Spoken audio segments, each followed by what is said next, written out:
Hello friends, welcome to Telugu audio story. ఈ ఛానల్ని కనుక మీరు ఫస్ట్ టైం చూస్తున్నట్లయితే ఛానల్ సబ్స్క్రైబ్ చేయండి, లైక్ చేయండి. అలాగే ఈ కథపై మీ ఒపీనియన్ని కమెంట్ రూపంలో తెలియచేయండి. ఇక కథలోకి వెళ్దామా? మన్నించు నా ప్రాణమా పార్ట్ 33 చూసే ముందు పార్ట్ 32 చూడండి. లింక్ డిస్క్రిప్షన్లో ఇవ్వడం జరిగింది. ఇప్పుడు మళ్ళీ ఎందుకమ్మా అని ఆయన అనగానే, ఒకసారి డాక్టర్ కన్సల్టేషన్ తర్వాత యూఎస్ ప్లాన్ చేసుకుంటే బెటర్ కదా అని అనడంతో, అవును మీరు చెప్పింది కూడా కరెక్ట్, మీరు వెళ్ళి రండి, నేను ఇంట్లో మనవడితో ఆడుకుంటాను హ్యాపీగా అని అన్నారు ఆయన. అలా సునంద గారు ఆరాధ్య జ్వరంతో కలిసి హాస్పిటల్కి వెళ్ళగా సీనియర్ అనంత్ గారు జూనియర్ అనంత్తో ఆనందంగా ఇంట్లోనే గడుపుతూ ఏదో ప్లాన్ చేసుకుంటూ ఎవరెవరికో ఫోన్ చేస్తూ గడిపారు. హాస్పిటల్కి వెళ్ళి చూపించి డాక్టర్తో మేము ఇలా ట్రిప్ ప్లాన్ చేశాము అని చెప్పగా, మళ్ళీ టెస్ట్ అండ్ స్కాన్ చేసి అంతా బాగుంది అని తెలియడంతో మీరు ఇప్పుడు వెళ్ళొచ్చు అని చెప్పగా, మళ్ళీ మందులు రాయించుకొని తిరిగి బయలుదేరారు. వాళ్ళు హాస్పిటల్లో ఉండగానే జ్వలం తన మేనేజర్కు కాల్ చేసి రాబర్ట్ విషయం ఏమైనా తెలిసిందా అని అడిగాడు. ఎందుకంటే ఎవ్వరికీ తెలియకుండా మీడియాలో ఒకరిని కాంటాక్ట్లో ఉండమని తన మేనేజర్కి ముందే చెప్పి ఉంచడం వల్ల అతను మీడియాలో ఒకరిని పురమాయించాడు. వాళ్ళు జ్వలంత్కు విషయం చెప్తూ, సార్ ఎవరికైతే ఇల్లు కడతామని చెప్పి డబ్బులు తీసుకున్నారో వాళ్ళందరూ వాడి ఇంటి మీద పడ్డారు సార్. పోలీసులు వచ్చారు మరొక వైపు నుండి. ఇల్లంతా చిందరవందరగా గందరగోళంగా ఉంది అని చెప్పగా, అసలు ఆ దొంగతనం విషయం అయితే మీడియా వాళ్ళకి ఎలా తెలిసింది, బయట వాళ్ళకి ఎలా తెలిసింది ఈ విషయం అని అడిగాడు ఆశ్చర్యంగా జ్వలంత్. సార్ ఎవరో కావాలనే ఇరికించారు. దొంగతనమైన విషయం ఉదయమే ప్రెస్కి లీక్ చేశారు. దాంతోపాటు పాంప్లెట్స్ కూడా పంచారంట అని చెప్పడంతో, ఇంత ఫాస్ట్గా ఎవరు అంతగా ఆలోచించి చేశారు అని ఆలోచన చేస్తూ ఉన్న జ్వలంత్కు నిన్న రాత్రి తండ్రి చెప్పిన మాటలు గుర్తు రాగానే, సో ఖచ్చితంగా ఇది మా నాన్నగారి పనే అని అనుకొని, సరే ఇప్పుడు వాడి పరిస్థితి ఏంటి మరి అని అడిగాడు. ఏముంది సార్, టమాటాల నుండి గుడ్ల నుండి వాడిని వాడు తప్పించుకోవాలి, లేదా వీళ్ళందరికీ డబ్బులు కట్టాలి.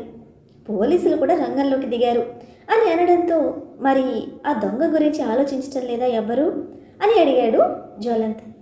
ఇప్పుడున్న పరిస్థితిలో ఎవ్వరూ ఆ దొంగ గురించి ఆలోచించే సిచ్యువేషన్లో లేరు సార్. అందరూ వీడి గురించి వాళ్ళ డబ్బుల గురించి ఆలోచిస్తూ ఉన్నారు.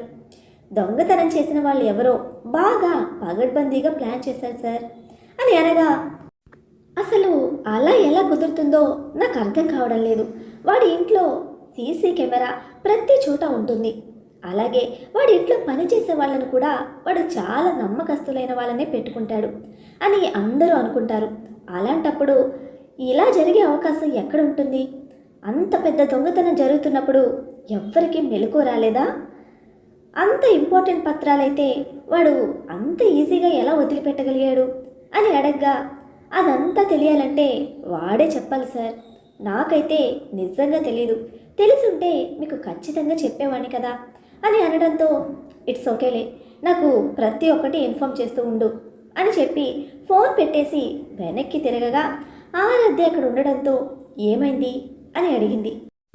దానికి జ్వలంత్ జరిగిన విషయం చెప్పడంతో, నాకు తెలిసి ఇదంతా చేసింది మావయ్య గారే. బాగా ప్లాన్ చేశారు.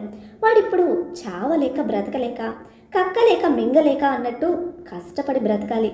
బ్రతికినన్ని రోజులు ఇంకా ఎలా బ్రతుకుతాడో నాకే ఆశ్చర్యంగా ఉంది అని చెప్పడంతో, అయితే వాడి పతనం స్టార్ట్ అయింది అన్నట్టుగా మావయ్య గారు చెప్పినట్టుగానే చేశారు అంతే కదా అని అంది. అలా ముగ్గురు హాస్పిటల్లో చెక్ చేయించుకొని వీళ్ళు ఇంటికి చేరేసరికి ఇల్లు ఉన్న పొజిషన్ చూసి ఆరాధ్య అలాగే సునంద గారైతే మూతి మీద చేయి పెట్టుకొని నిలబడ్డారు. వాళ్ళిద్దరిని చూసిన జ్వలంత్ నాన్న అని గట్టిగా అరిచాడు. కొడుకును చూసిన అనంత్ గారు కొడుకు వైపు తిరిగి, ఓ అప్పుడే వచ్చేసారా అని అడగ్గా, ఏం చేస్తున్నారు నాన్న మీరు కూడా వాడితో కలిసి అని చిందరవందరగా ఉన్న ఇంటిని చూసి తల బాదుకోగా, ఏరా నా మనవడితో నేను ఆడుకుంటున్నాను, మీకేమవుతుంది, నేనేమైనా మిమ్మల్ని సర్దమని అడిగానా చెప్పండి, అంతగా కావాలనుకుంటే మేము సర్దుకుంటాము అని చెప్పగా, అలాగే అని నవ్వి అత్త కోడలు గదిలోకి వెళ్ళగా, జ్వలం తండ్రి దగ్గర కూర్చొని, ఎలా ప్లాన్ చేశారు డాడీ ఇదంతా అని అడిగాడు. దేని గురించి అడుగుతున్నావురా నువ్వు అని అడగ్గా, అదే రాబర్ట్ వాళ్ళ ఇంట్లో దొంగతనం ఎలా ప్లాన్ చేశారు అని అడిగాడు. ఒరేయ్ నీకు ఆల్రెడీ చెప్పాను కదా నాకు దొంగతనం చేసే అలవాటు లేదని అని చెప్పడంతో మీరు దొంగతనం చేశారు అని నేను అడగలేదు, ఎలా ప్లాన్ చేశారు అని అడిగాను అని అనగానే నాకేం తెలుసురా అని అన్నారు ఆయన. మీకు తెలుసని నాకు తెలుసు, దీని వెనకాల ఉన్న మాస్టర్ మైండ్ మీదే అని నాకు తెలుసు, కానీ నాకు ఒక్క విషయం తెలియటం లేదు.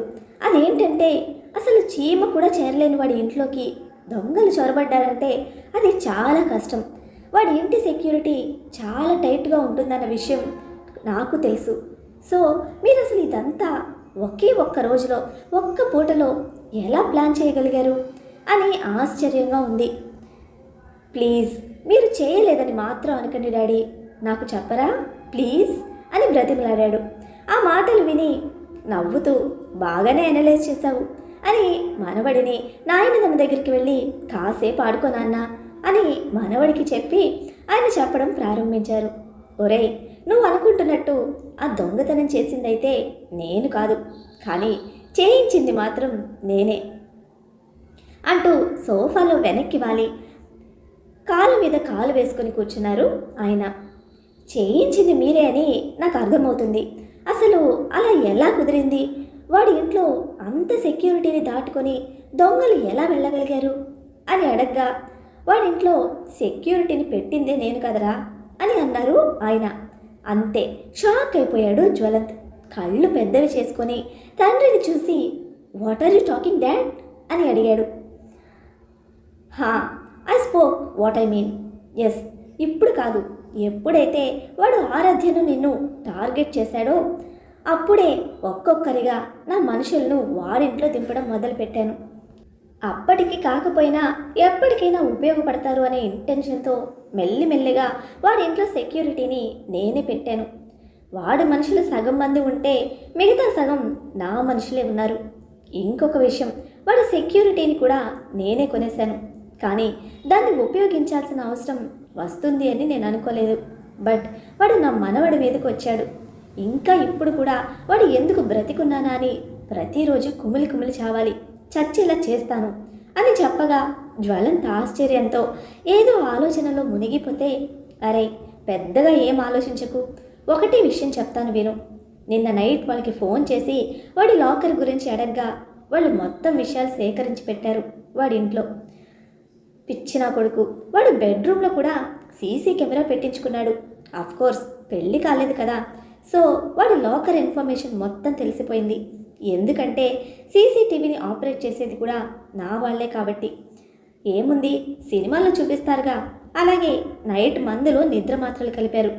సినిమాల్లో అయితే పాలల్లో కలుపుతారు, కానీ వీడికి పాలు తాగే అలవాటు లేదు కాబట్టి నేను మందులో కల్పించాను. ఇంట్లో అందరికీ వాళ్ళు తినే ఫుడ్లోనో తాగే దాంట్లోనో స్లీపింగ్ పిల్స్ వేసి మెలకు రాకుండా చేశాను. ఆ తర్వాత ఆ దొంగతనం క్రియేట్ చేశాను.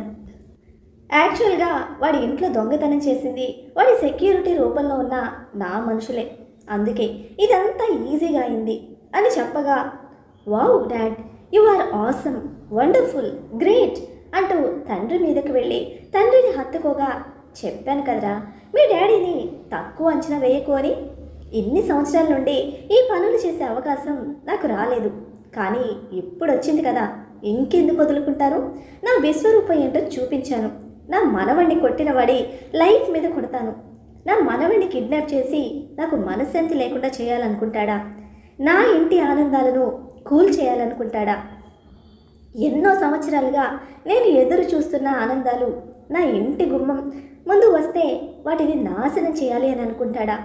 వాడిని అస్సలు వదలను అని కాన్ఫిడెంట్గా చెప్పడంతో, డాడీ అసలు కనీసం నాకు కూడా చెప్పలేదు మీరు వాడింట్లో మనుషులను పెట్టిన విషయం అని అడిగాడు జ్వలంత్ ఆశ్చర్యంగా. ఇలాంటి విషయాల్లో మనం ఎవ్వరిని నమ్మకూడదు నాన్న, ఈవెన్ మీ అమ్మకు కూడా తెలీదు. అంతెందుకు, నా మేనేజర్ అన్ని పనులు చూసుకునే నా మేనేజర్కి కూడా తెలియదు అని అనగా, అంటే మీరు నన్ను నమ్మడం లేదా అని అడిగాడు.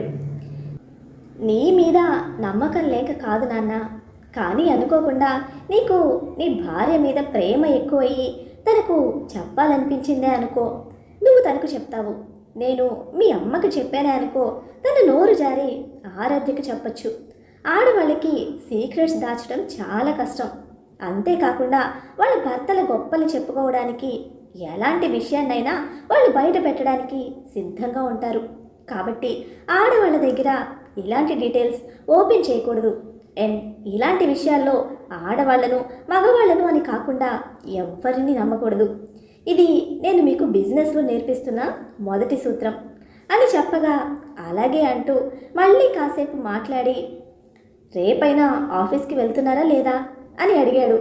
అమ్మో, రేపు ఆఫీస్లో ఉండాలి, లేకపోతే అందరికీ డౌట్ వస్తుంది అని చెప్పగా అలాగే డాడీ అని చెప్పి తన రూమ్లోకి వెళ్ళేసరికి తన తల్లి భార్య ఇద్దరు దొంగల్లా సీక్రెట్గా మాట్లాడుకోవడం కనిపించడంతో సీక్రెట్గా మాట్లాడుకుంటున్నారేంటో అని అడిగాడు.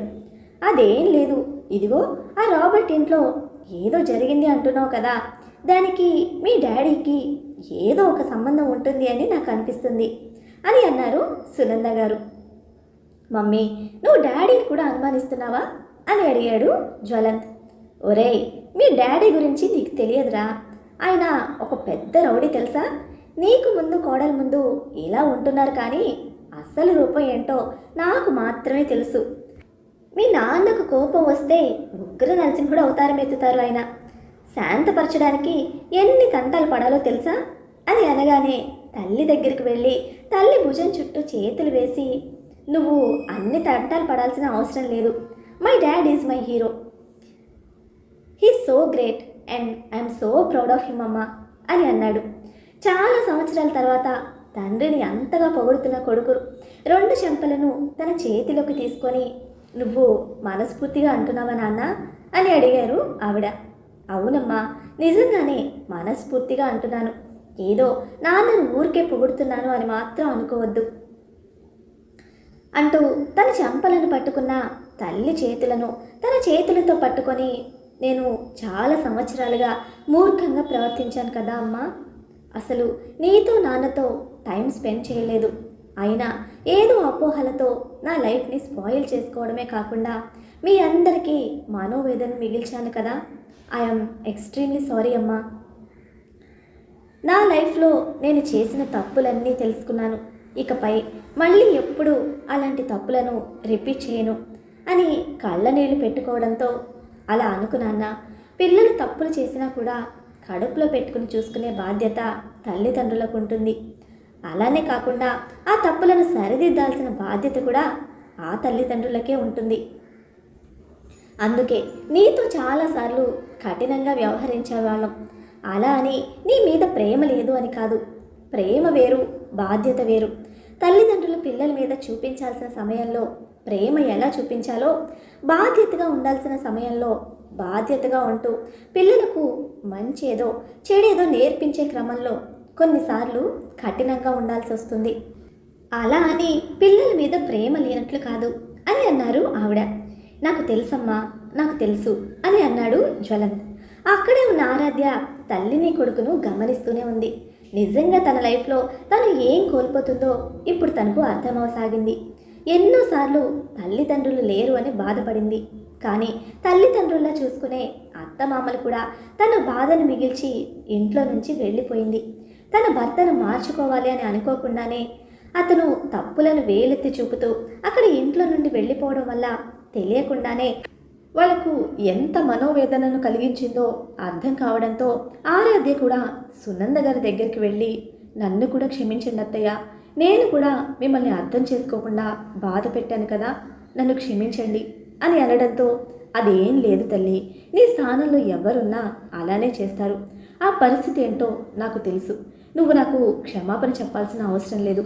నిజంగా అంతగా చెప్పాలంటే నేను మీ మావయ్య గారు మీకు క్షమాపణ చెప్పాలి. నా కొడుకు అలా ప్రవర్తించడానికి కారణం మా పెంపకం కూడా కారణమే అని అనడంతో, అలా అనకండి అత్తయ్య ప్లీజ్ అని ఆరాధ్య అనడంతో, అమ్మా ప్లీజ్ అలా మాట్లాడకు అని జ్వలంత్ ఒక్కసారి అనడంతో, పర్వాలేదు నాన్న, ఇప్పుడు మన ఇంట్లో ఉన్న పాత రోజులన్నీ పోయాయి, అందరూ హ్యాపీగా ఉండే రోజు వచ్చేసింది, అయినా కూడా ఇప్పుడు ఆ పాత విషయాలు తలుచుకొని బాధపడడం ఎందుకు, మీరు సంతోషంగా ఉండాలి అని చెప్పి, నిజంగా మీరు మీ తప్పులు చేశాము అని అనుకుని మాకు ఆనందాన్ని కలిగించాలి అని మీ మనసులో ఉన్నట్లయితే ఇద్దరు సంతోషంగా ఒక్కటయ్యి మాకు మనవడినో లేదా మనవరాలనో ఇస్తే అప్పుడు నిజంగా మేము చాలా సంతోషంగా ఉంటాము అని అనడంతో వాళ్ళిద్దరూ ఒకరి ముఖం ఒకరు చూసుకోగా నాకు తెలుసు మీ ఇద్దరి మధ్య దూరం ఇంకా అలానే ఉంది అని. కానీ ఒక్కటి గుర్తుంచుకోండి, ఎన్ని రోజులు మనం దూరం అంటూ ఉంటే ఆ దూరం అలానే ఉండిపోతుంది. అందుకే ఆ దూరం దగ్గర అవ్వాలంటే ఇద్దరు ఒక్కటవ్వాలి. అంతేకాకుండా అంటూ ఆరాధ్య వైపు చూసి, చూడు నాకు ఒక్కడే కొడుకు, అల్లరి చేసినా ఏం చేసినా వాడే ఇప్పుడు. చూడు వాడితో పాటు ఒక మనవడు వచ్చాడు. నాకు ఆడపిల్లలంటే చాలా ఇష్టం కాబట్టి ఇంకో మనవరాల్ని ఇచ్చారే అనుకోండి, ఇంకా తర్వాత నేను అస్సలు మీ జోలికి రాను. మీ ఇష్టం వచ్చింది మీరు చేసుకోవచ్చు. కావాలి అనుకుంటే ఇంకో ఇద్దరు ముగ్గురిని ఇచ్చినా నాకేం నష్టం లేదు. ఇంట్లో ఎంతమంది పిల్లలు తిరిగితే అంత సంతోషం. అదే కోరుకుంటాను నేను కూడా. కాబట్టి మీరు హ్యాపీగా ఉండండి, మమ్మల్ని హ్యాపీగా ఉంచండి. అలాగే వీడు ఒంటరిగా ఉండడం వల్లే వీడికి షేరింగ్ అండ్ కేరింగ్ గురించి తెలియలేదు. అదే నా మనవడికి తోడుగా ఎవరైనా ఉంటే అప్పుడు వాడు నా కొడుకులా కాకుండా బాగా అవుతాడు అని ఆవిడ చెప్పడంతో ఇద్దరూ తలంచుకొని నిలబడగా, నేను చెప్పాల్సింది చెప్పాను. ఏదైనా ఆ తర్వాత మీ చేతుల్లోనే ఉంది. కానీ ఒక్కటి గుర్తుంచుకోండి, భార్యాభర్తల మధ్య బంధం ఎంత దగ్గరగా ఉంటే మనస్పర్ధలు అంత తక్కువగా ఉంటాయి. కొట్టుకుని తిట్టుకొని చివరికి మళ్ళీ ఒక్కటిగా కలిసిపోతారే, అదే భార్యాభర్తల్లో ఉన్న గొప్పతనం అని చెప్పగా ఇద్దరు సైలెంట్గా వింటూ ఉన్నారు. అంతలోనే చిన్న అనంత్ వచ్చి, నానమ్మ తాతయ్యకు ఆకలిస్తుందంట అని అనడంతో, అయ్యో నా మతి మరుపు మండ, అసలు మాటల్లో పడి భోజనం గురించే మర్చిపోయాను. రామ్మ మనం భోజనం ప్రిపేర్ చేద్దాము అని అనుకుంటూ ఇద్దరూ కలిసి వంటగదిలోకి వెళ్ళి పని వాళ్ళతో ఏమేమి వంటలు చేయాలో పురమాయించారు. ఆ తర్వాత అందరూ కలిసి లంచ్ చేసి ఎక్కడి వాళ్ళు అక్కడ ఎవరి గదిలో వాళ్ళు రెస్ట్ తీసుకున్నారు. రాత్రి అవడంతో ఆరాధ్య మళ్ళీ జ్వలం దగ్గరికి వెళ్ళి ఏమైంది వాడి గురించి అని అడగ్గా, ఏమవుతుంది, ఇన్వెస్టర్స్ అందరూ ఇప్పుడు వాడి మీద పడుతున్నారు. వాడు మనీ పే చేయాలి, లేదా ఖచ్చితంగా బాండ్ పేపర్ మీద వాళ్ళ స్థలాలు ఎక్కడికి పోవు, ప్లేస్కి సంబంధించిన డాక్యుమెంట్స్ దొరుకుతాయని తెలియాలి అని అనడంతో, మరి పోలీసులు ఇన్వెస్టిగేషన్ చేయడం లేదా, అంత పెద్దది జరిగినప్పుడు పోలీసులకు తెలియకుండా ఉంటుందా అని అడగ్గా, చేస్తున్నారు, వాళ్ళు చేయాల్సిన ఇన్వెస్టిగేషన్ వాళ్ళు చేస్తున్నారు, చూద్దాం ఏమవుతుందో అని అన్నాడు జ్వలంత్. అప్పుడే తనకు కూడా భయం వేయడంతో మళ్ళీ తండ్రి దగ్గరికి వెళ్ళి, నాన్న పోలీసులు దీని గురించి పెద్దగా ఇన్వెస్టిగేషన్ చేస్తున్నట్టున్నారు కదా, ఒకవేళ పోలీసులకు దొరికిపోతే అని అడగ్గా, మీ నాన్న మీద నమ్మకం ఉంచు అంతే అని ఒకే ఒక్క మాటతో కొట్టి పారేశారు ఆనంద్ గారు. మరి సునంద గారు కోరుకుంటున్నట్టు జ్వలంత్ ఆరాధ్య ఒక్కటవుతారా? తన పతనానికి కారణం ఆనంద్ గారని రాబర్ట్ తెలుసుకోగలుగుతాడా? తెలిస్తే రాబర్ట్ నెక్స్ట్ మూవ్ ఏంటి? ఆ ఇంటి సంతోషం అలానే నిలుస్తుందా?